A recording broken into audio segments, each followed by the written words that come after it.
उस दिन सोमवार था, 1 सितंबर। विष्णु कोचिंग कक्षाओं में जाना शुरू करने से पहले शालिनी को कॉल करना चाहता था, लेकिन उसने ऐसा न करने का फैसला किया क्योंकि इससे उनके दूर रहने के समझौते का उल्लंघन होता, जिसके अभी 10 दिन बाकी थे। चूंकि अन्य कोचिंग सेंटरों में से भी अधिकांश अपने नए बैच 1 सितंबर से ही आरंभ करते थे, इसलिए लोहिया नगर के चौक बाजार पर त्योहार जैसा माहौल था। उम्मीदवारों का सैलाब चौक बाजार पर उमड़ रहा था, बाएं, दाएं और बीच में। विष्णु ने देखा कि super best coaching centre great minds के ठीक बगल में था। विष्णु ने ग्रेट माइंड्स में प्रवेश किया, जहां उसे प्रथम तल पर एक क्लासरूम दिखाया गया। उसके प्रवेश करने तक कक्षा आरंभ हो चुकी थी। मैं अंदर आ सकता हूं सर? पहला दिन, पहली क्लास और आप लेट हैं। बहुत शुभ शुरुआत है, जाकर बैठिए। क्या ये मिस्टर यादव है? विष्णु ने अंतिम पंक्ति में बैठते हुए पूछा। हाँ, वही है, उसके पड़ोसी ने जवाब दिया। हाय, मैं विश्वनाथ हूं। विष्णु ने कहा, हाय, मैं विनोद। अब कक्षा पर ध्यान दो, सर कोई महत्वपूर्ण बात बता सकते हैं। मैं पूरे देश में लोक प्रशासन का सर्वश्रेष्ठ शिक्षक हूं, यह आप सभी जानते हैं। आपको कुछ नया करने की कोशिश नहीं करनी है, बस मुझे सुनिए, मेरे नोट्स पढ़िए और आप उच्च अंक प्राप्त करके आईएएस में प्रवेश पाने में सफल होंगे, श्री यादव ने कहा। पूरी कक्षा ने सम्मोहन में सिर हिला दिया, जैसे श्री यादव उनके पाइड पाइपर थे। ये हमारे लिए परीक्षा भी क्यों नहीं दे देते? विष्णु ने टिप्पणी की, जिस पर उसके पड़ोसी को हंसी आ गई। तुम वहां क्या कर रहे हो? हंस रहे हो? यहाँ कोई सर्कस चल रहा है क्या? श्री यादव चिल्लाए। उसके बाद वहां ठेठ क्लासरूम ड्रामा शुरू हो गया। तुम पहले ही दिन देर से आते हो, आखिरी पंक्ति में बैठते हो और हंसते हो। तुम्हें लगता है तुम अभी भी कॉलेज में हो? उन्होंने आगे कहा, माफ कीजिएगा सर, लेकिन क्या छात्रों को खुद से सोचने की सलाह नहीं दी जानी चाहिए? कुछ नया, कुछ अलग हटकर सोचने की। क्या उन्हें तैयारी में अपनी ओर से और पहल नहीं करनी चाहिए? विष्णु ने खड़े होकर पूछा। मैंने केवल अपने नोट्स देकर सैकड़ों आईएएस और आईपीएस अफसर बनाए हैं। तुम्हें भी विषय पर ध्यान केंद्रित करना चाहिए और अंतिम पंक्ति में बैठकर हंसने की बजाय अधिक व्यवहारिक होना चाहिए। सर, केवल आपके नोट्स पर्याप्त हैं? तब तो हॉल में बैठे लगभग 100 छात्रों के अलावा खिड़की पर बैठा कौवा भी परीक्षा पास कर लेगा। पूरी कक्षा में हंसी फूट गई। मेरा तर्क यह है कि छात्रों को स्वतंत्र रूप से सोचने और अपने विचार व्यक्त करने की स्वतंत्रता होनी चाहिए। विष्णु ने अपनी बात जारी रखी। अब तुम चुप रहो और क्लास पर ध्यान दो। यहाँ शिक्षक मैं हूँ और मैं आपको बताता हूँ कि क्या करना है, और आप सब जानते हैं कि मैं कितना सफल हूँ। यादव ने जवाब दिया। जी सर, जी सर, क्लास ने एक स्वर में कहा। ओके सर, विष्णु ने कहा और बैठ गया। वह बाकी की कक्षा में लेक्चर सुनता रहा और उसे विषय बहुत दिलचस्प लगा। हालांकि यादव का पढ़ाने का तरीका अच्छा था, लेकिन उनका छात्रों पर अपने विचार थोपना विष्णु को पसंद नहीं आया। ये लोग हमें नया कब सोचने देंगे, कभी सोचने देंगे भी या नहीं? वह अपने आप में बुदबुदाता रहा। जल्दी ही क्लास पूरी हो गई और ब्रेक का समय आ गया। Super best coaching centre great minds के इतना निकट था कि अगर दोनों इमारतों के लोग अपनी खिड़कियां खोल लेते, वे वास्तव में एक दूसरे के एक हाथ की दूरी पर होते। दोनों कोचिंग सेंटरों के छात्रों के बीच प्रश्न पत्र, पठन सामग्री, यादव के कीमती नोट्स, यहाँ तक कि खाने पीने की चीजों का भी आदान प्रदान होता था। तो तुम यहाँ पढ़ने नहीं बल्कि मैसेज करने आए हो, क्यों? विनोद ने विष्णु से पूछा। विनोद विश्वनाथ से कुछ बड़ा नहीं तो लगभग उसी की आयु का था। वह छोटे कद का, सांवला, घुंघराले बालों वाला युवक था, जिसकी तीखी आंखें उसके चश्मे के पीछे छुपी थी। बिल्कुल नहीं, बस मुझे उनकी शुरुआती बात थोड़ी अजीब लगी। मैं हमेशा फावड़े को फावड़ा ही कहता हूं, विष्णु ने जवाब दिया। देखो खुद को, जेल किए हुए बाल और फैंसी घड़ी के साथ ऐसे लग रहे हो जैसे दोस्तों के साथ क्लब जाने के लिए तैयार हुए हो। तुम तो एक गंभीर उम्मीदवार जैसे दिखते भी नहीं हो। पीछे से एक नई आवाज आई। यह अशोक था, जो विनोद के दूसरी तरफ बैठा था और हर 30 सेकंड में यादव से कुछ न कुछ पूछ रहा था। डाउट अशोक, यादव ने उसका नाम रखा था। तो तुम्हें मेरी वेशभूषा पर भी डाउट है? विष्णु ने कक्षा में यादव की टिप्पणियों को संदर्भित करते हुए कहा, जिससे विनोद के साथ साथ अशोक को भी हंसी आ गई। कपड़ों या वेशभूषा से कोई फर्क नहीं पड़ता बॉस, लेकिन कोशिशों से पड़ता है। मैं विश्वनाथ हूं, मैंने आज ही यहां दाखिला लिया है और मैं अमीनाबाद में रहता हूं। विष्णु ने अशोक को अपना परिचय दिया। विनोद और मैं पिछले 2 सालों से यहाँ हैं। हम दोनों गोमती नगर में रहते हैं। आओ बैठो, अशोक ने कहा। उनके बीच एक संक्षिप्त सी बातचीत हुई और फिर श्री प्रेम, उनके सामान्य अध्ययन के शिक्षक ने कक्षा में प्रवेश किया। कुछ ही देर में उनकी सामान्य अध्ययन की कक्षा आरंभ हो गई। सामान्य अध्ययन एक विशाल समुद्र है।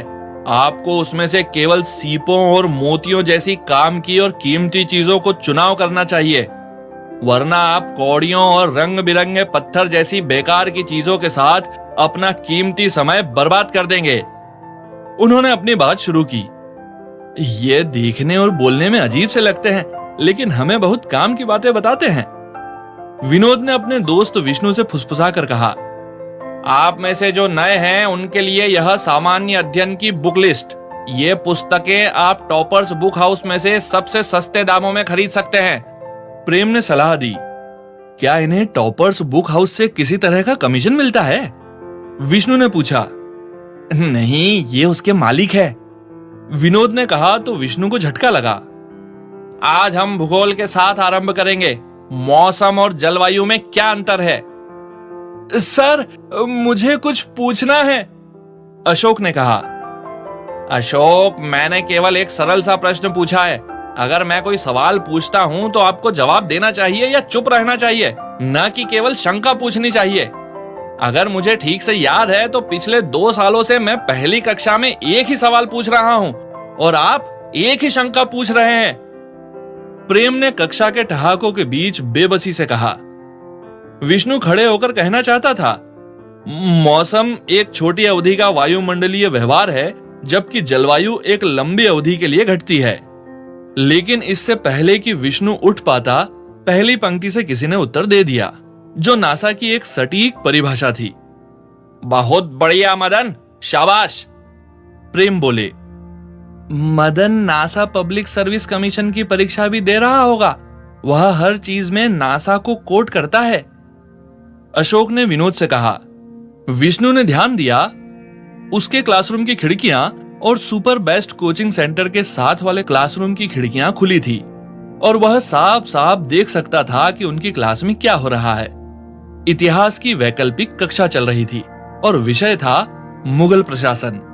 वह साफ देख सकता था कि हरि पहली पंक्ति में बैठा था और पूरी ईमानदारी से नोट्स लिख रहा था।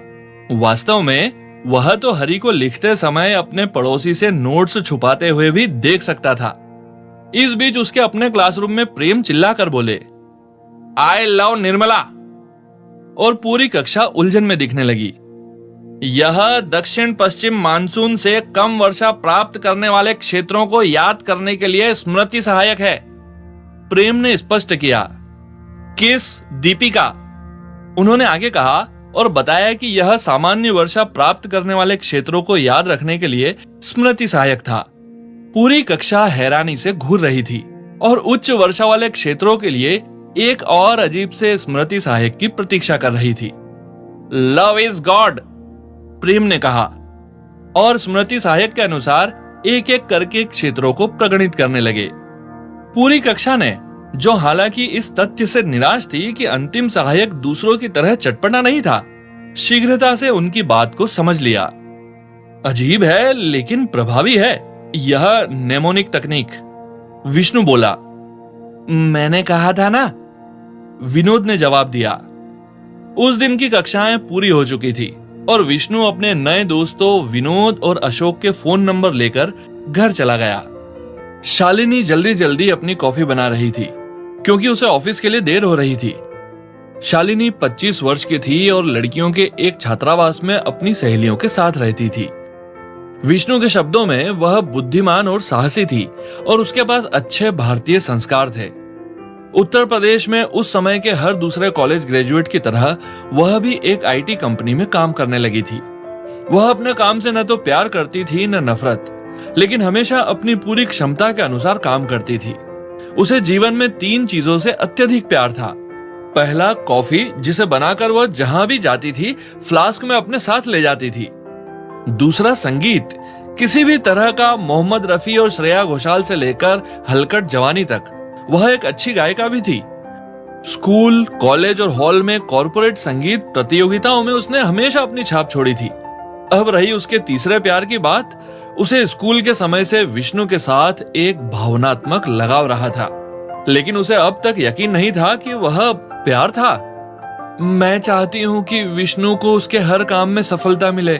मैं चाहती हूँ कि विष्णु हमेशा खुश रहे, अच्छी खबर हो या बुरी। मैं सबसे पहले उसे विष्णु के साथ साझा करना चाहती हूँ। क्या इसका मतलब प्यार है? उसने अपने आप से पूछा। नहीं, बिल्कुल नहीं। प्यार में पड़ना मूर्ख लोगों का काम है। यह शालिनी के लिए नहीं है। विष्णु मेरा सबसे अच्छा दोस्त है और हमेशा रहेगा।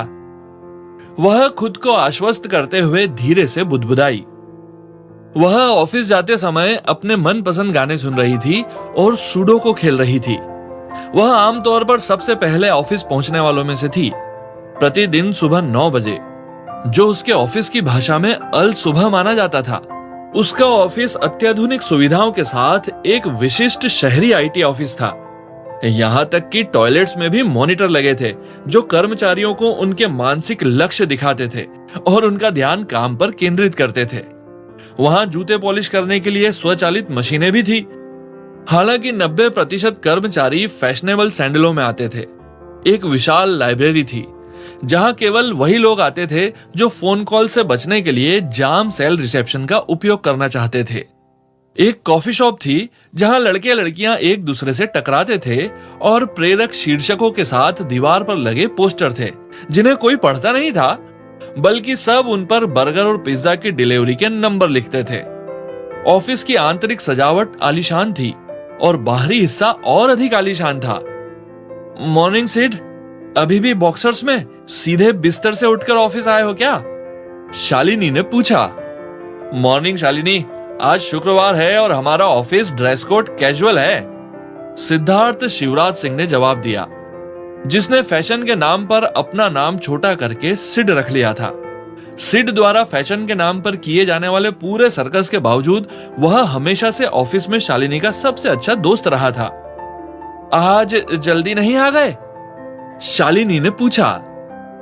आज हम सभी जल्दी आ रहे हैं, यहां तक कि ट्विंस भी रास्ते में हैं। मैं अभी उनसे सीढ़ियों पर मिला था। आज टीम ट्रीट है, तुम भूल गई थी क्या? हम सबने सोचा हम जल्दी आएंगे और जल्दी वापस जाएंगे, सिड ने जवाब दिया। ओहो, मैं आउटिंग के बारे में भूल गई थी और हमेशा की तरह तुम्हारे पास जल्दी निकलने का बहाना है। इस बीच ट्विंस आराध्या और धारा ऑफिस में आ चुकी थी। ये ट्विंस वास्तव में बहनें नहीं थी। हम साथ बड़े हुए, वही पड़ोस, वही स्कूल, वही कॉलेज, वही ऑफिस। वे छोटा सा मौका मिलते ही गर्व से समझाती थी। हाँ, वही स्कूल, वही कॉलेज, वही ऑफिस, वही पति। ट्विंस ऑफिस में ऐसे कई तानों के निशाने पर रहती थी, लेकिन उन्हें जितने ताने मिलते थे, उन्हें लोगों को चिढ़ाने में उतना ही मजा आता था। जल्दी ही और लोग भी आ गए और अपनी सीटों पर बैठ गए और ऑफिस शुरू हो गया। शालिनी के मन में विष्णु के विचार आते जा रहे थे, जो कि तभी से हो रहा था जब से उसने विष्णु से बात करना बंद किया था। हर एक दिन कैंडी क्रश खेलने के बहाने से वह अपने और विष्णु के बीच के पुराने टेक्स्ट संदेश जांचती थी, लेकिन पता नहीं क्यों शालिनी को लगता था कि वह कभी प्यार में नहीं पड़ेगी और यही विडंबना उसे पीछे खींच लेती थी। हाई स्कूल और कॉलेज में वह सबसे ज्यादा पसंद की जाने वाली लड़की थी और यही चीज उसे वर्तमान स्थिति में ले आई थी। अपना क्यूबिकल देखो, गोपीनाथ आराध्या पर चिल्लाया। गोपीनाथ उसका मैनेजर था और अपने सामान्य दौरे पर था। चॉकलेट के रैपर और स्टिकर, बॉबी डॉल्स, रणबीर और विराट कोहली के पोस्टर और मॉनिटर पर वीडियो गेम। यह ऑफिस क्यूबिकल है या कोई गेम पार्लर? उसने चिल्लाना जारी रखा। इस निंदात्मक भाषण को सुनकर सिड की हंसी फूट गई। और तुम सिड, अपनी जगह को देखो, हर तरफ कुछ अस्पष्ट सी संख्याएं लिखी हुई है। मॉनिटर पर हमेशा क्रिकेट की वेबसाइट खुली रहती है और तुम फोन पर हमेशा क्रिकेट की बात करते रहते हो। तुम कोई बुक्की हो क्या? गोपीनाथ ने अपना भाषण जारी रखा। आजकल के युवा बिल्कुल बिगड़े हुए हैं, लापरवाह, बेकार और अयोग्य। गोपीनाथ रुकने के मूड में नहीं था। हमारा सहकर्मी आपकी इतनी इज्जत करता है कि उसने अपने क्यूबिकल में आपकी फोटो लगा रखी है सर, सिड ने कहा तो गोपीनाथ उत्सुकता से रमेश के क्यूबिकल की ओर बढ़ा। रमेश के क्यूबिकल से सटी दीवार पर गोपीनाथ का आदमकद पोस्टर चिपका हुआ था। उसके ऊपर हरी साडू की शैली में जी से गुण यानी गुंडा, ओ से ऑफ यानी भद्दा, पी से पैथेटिक यानी दयनीय, आई से इडियट यानी बेवकूफ, एन से निटविट यानी मूर्ख, ए से एस यानी गधा, टी से टायरेंट यानी तानाशाह और एच से हिटलर लिखा हुआ था। और वह पूरा पोस्टर रमेश द्वारा डार्ट के अभ्यास के लिए इस्तेमाल किया जाता था। यह क्या? तुम सब स्कूल के बच्चे हो क्या? गोपीनाथ ने कहा तो पूरी टीम ठहाके मारकर हंसने लगी। तुम लोगों को 1 हफ्ते में प्रोजेक्ट पूरा करके देना है। अगर डेडलाइन तक काम नहीं हुआ तो देखना कितने सिर कटते हैं। गोपीनाथ गुर्राया और पैर पटकते हुए कमरे से बाहर चला गया।